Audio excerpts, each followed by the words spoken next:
Olá pessoal, tudo bom com vocês? Sejam bem-vindos ao seu curso de Álgebra Linear e Geometria Analítica. Essa é a nossa aula número 1. Eu trago aqui alguns tópicos selecionados, onde vou trazer para vocês uma abordagem simplificada, resumida, para que vocês possam ter aí a base inicial. Vamos lá, então? Essa aqui é a nossa aula número 1 de Geometria Analítica e Álgebra Linear. Trago a partir de agora tópicos selecionados. Um dos tópicos aqui introdutórios, nós vamos falar sobre o que é uma relação bionívoca. Você já ouviu falar em relação bionívoca? Então, essa expressão, ela é usada para indicar que há uma relação entre dois conjuntos, onde cada elemento de um conjunto corresponde exatamente a um único elemento de um outro conjunto. E a gente tem essa relação bionívoca exatamente aqui quando a gente faz uma análise, né, no plano cartesiano. Você tem para cada par, né, x e y, cada par, você tem exatamente um ponto aqui localizado no gráfico. Por exemplo, aqui nesse ponto P, você tem exatamente um par aqui, ó, marcando no 6,5 em x, né? E o marcando no 4,5 em y. Então, cada ponto aqui no gráfico só vai corresponder a um único par x e y. Então, há uma correspondência bionívoca. Vamos, então, entender um pouquinho mais, né, do nosso plano cartesiano. Então, aqui alguns exemplos adicionais. Nós temos aqui, por exemplo, esse ponto que você está vendo aqui, né? Ele só tem um único par correspondente a ele, que é o 2 e o 3. Por que 2 e 3? Porque ele corresponde aqui, ó, ao 2 no x, ele está na direção, né? E na direção também do 3 no y. Então, aqui é o único par correspondente a esse ponto. Aqui também, se você observar do lado esquerdo outro ponto, né?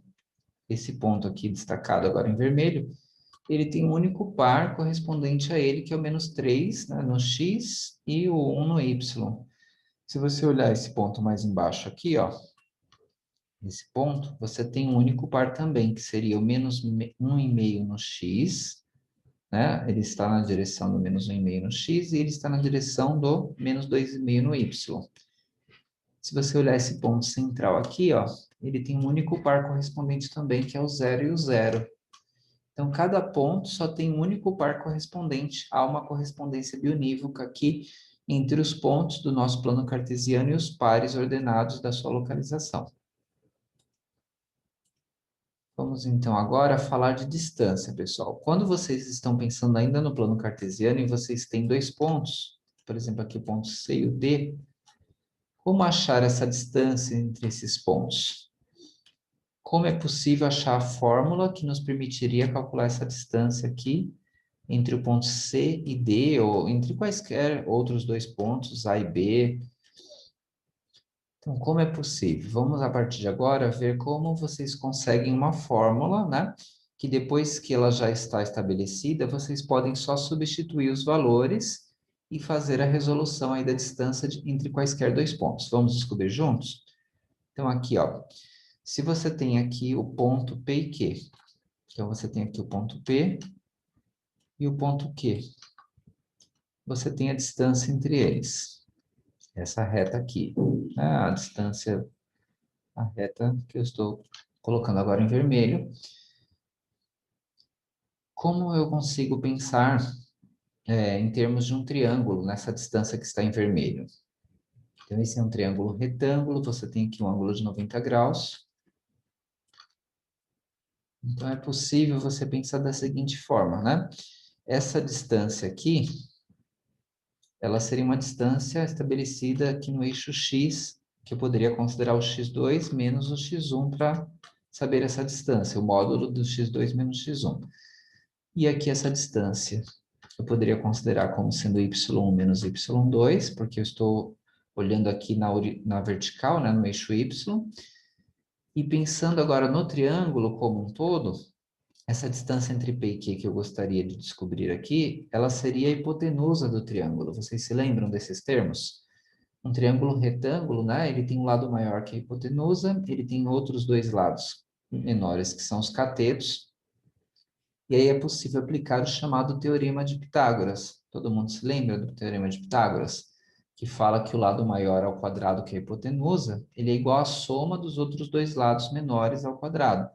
Então, eu teria que trabalhar aqui a distância entre P e Q que a gente quer descobrir é justamente o que seria a nossa hipotenusa. E os outros dois lados que eu já tenho estabelecido pelos valores de x e os valores de y, eles são os meus catetos.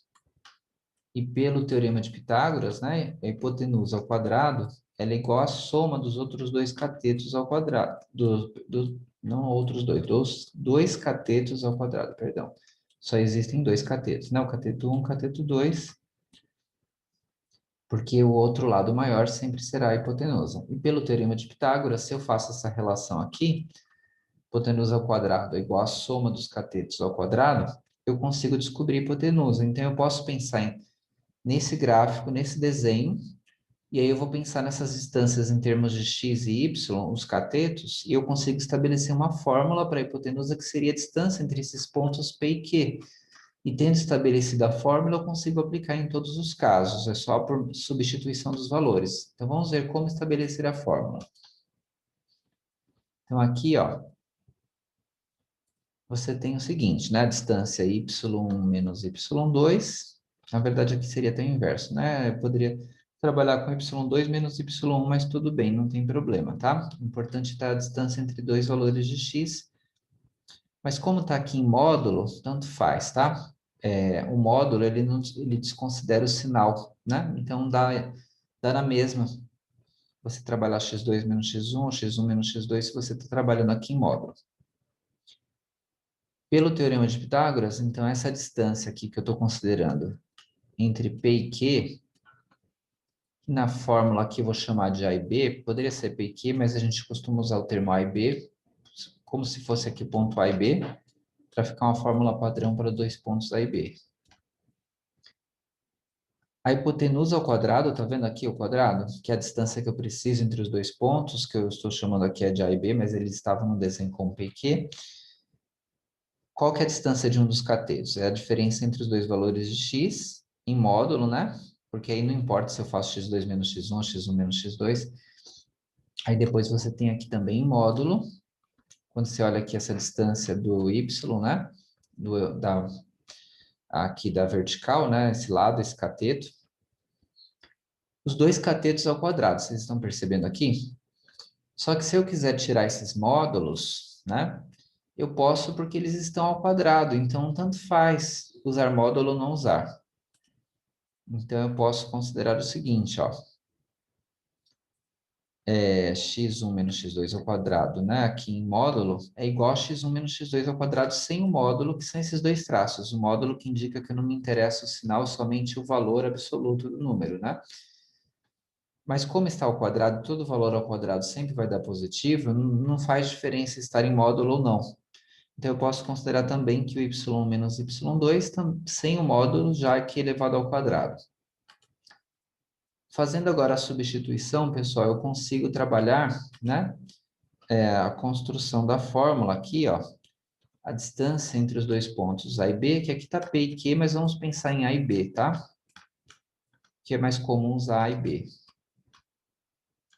Então, aí você dá aqui, a distância entre o A e o B vai ser a hipotenusa. Então, a hipotenusa ao quadrado é igual à soma dos dois outros catetos ao quadrado. Quais são os catetos aqui, ó? Esse cateto que seria o y menos y2 e esse cateto aqui que seria o x1 menos x2. Os dois catetos estão ao quadrado. E aí, na sequência, o que eu posso fazer? Na sequência, eu posso considerar, né, que eu vou, se eu trabalhar aqui a raiz dos dois lados, para poder cancelar o quadrado que está aqui, aí eu cancelaria esse quadrado e aqui ficaria a raiz do lado direito. Ou eu posso pensar também assim, em termos de inversão de operação. Qual que é o inverso, né, do quadrado? Então, o inverso do quadrado seria do outro lado a raiz, e aí eu já deixaria a distância de A e B igual a essa outra raiz que está do outro lado.